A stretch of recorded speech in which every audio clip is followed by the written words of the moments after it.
Sketsa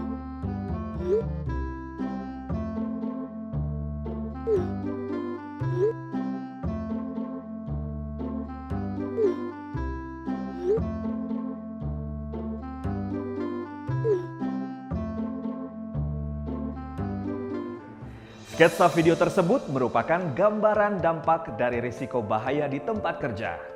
Dalam video tersebut, pekerja A membandel dengan tidak mematuhi aturan K3 di tempat kerja dengan mengabaikan penggunaan earplug saat bekerja. Akibatnya, ia mengalami gangguan pendengaran.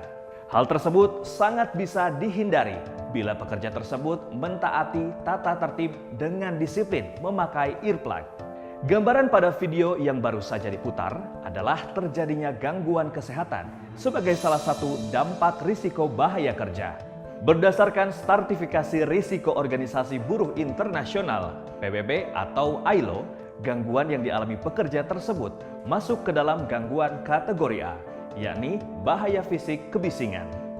Lantas, gangguan dan risiko apa lagi yang harus kita ketahui saat melakukan pekerjaan? Mari simak uraian berikut ini.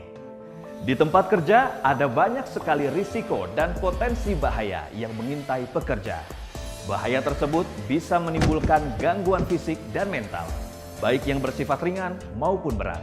Menurut Organisasi Buruh Internasional (PBB) atau ILO, bahaya yang muncul di tempat kerja dapat dibedakan dalam 4 kategori, yakni kategori A, di mana potensi bahaya yang menimbulkan risiko jangka panjang pada kesehatan. Kategori B, di mana potensi bahaya yang menimbulkan risiko langsung pada keselamatan. Kategori C, dengan risiko terhadap kesejahteraan atau kesehatan sehari-hari. Kategori D, dengan potensi bahaya yang menimbulkan risiko pribadi dan psikologis. Potensi bahaya yang menimbulkan risiko jangka panjang pada kesehatan atau kategori A meliputi bahaya kimia seperti debu, uap, gas, asap. Bahaya biologis seperti penyakit dan gangguan oleh virus, bakteri, binatang, dan sebagainya. Bahaya fisik seperti kebisingan, getaran, terpeleset, tersandung, dan jatuh. Bahaya ergonomi seperti posisi duduk, pekerjaan berulang-ulang, jam kerja yang lama. Potensi bahaya yang menimbulkan risiko langsung pada keselamatan atau kategori B meliputi kebakaran, listrik, potensi bahaya mekanik atau tidak adanya pelindung mesin, tata graha atau housekeeping, penataan dan perawatan buruk pada peralatan dan lingkungan kerja. Risiko terhadap kesejahteraan atau kesehatan sehari-hari atau kategori C meliputi air minum, toilet dan fasilitas mencuci, ruang makan atau kantin, P3K di tempat kerja, transportasi. Potensi bahaya yang menimbulkan risiko pribadi dan psikologis atau kategori D meliputi pelecehan, termasuk intimidasi dan pelecehan seksual, terinfeksi HIV atau AIDS, kekerasan di tempat kerja, stres, narkoba di tempat kerja. Lantas, bagaimana cara menghindari potensi risiko pekerjaan yang bisa saja terjadi? Untuk menghindarinya, kita perlu mengetahui terlebih dahulu poin-poin penting dari risiko bahaya tersebut.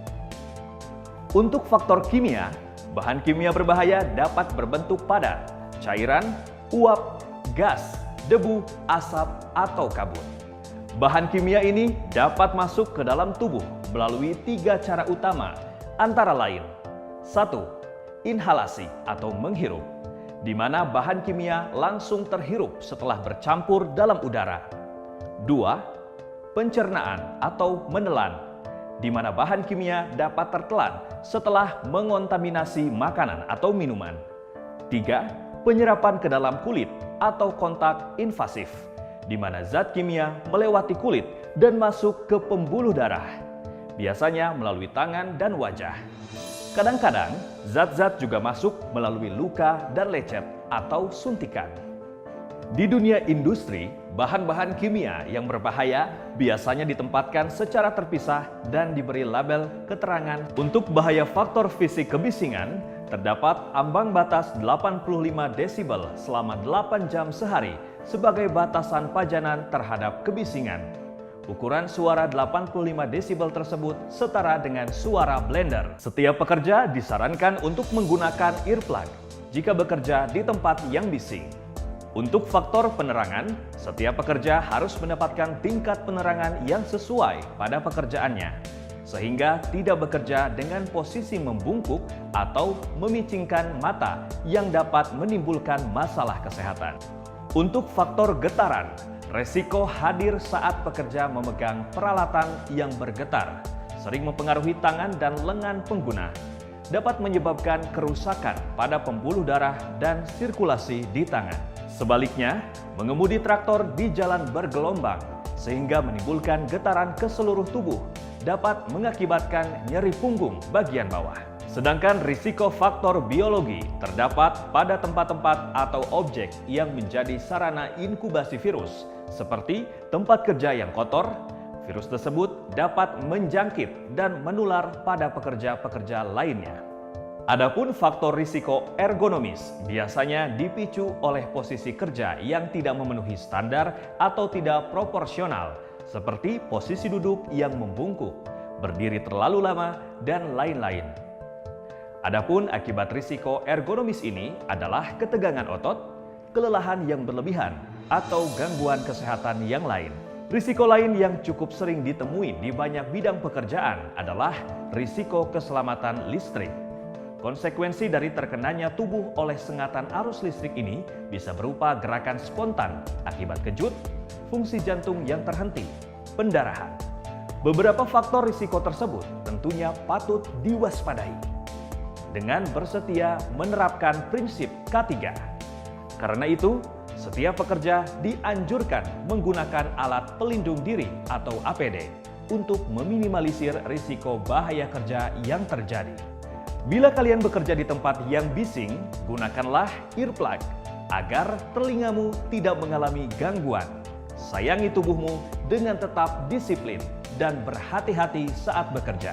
Salam K3.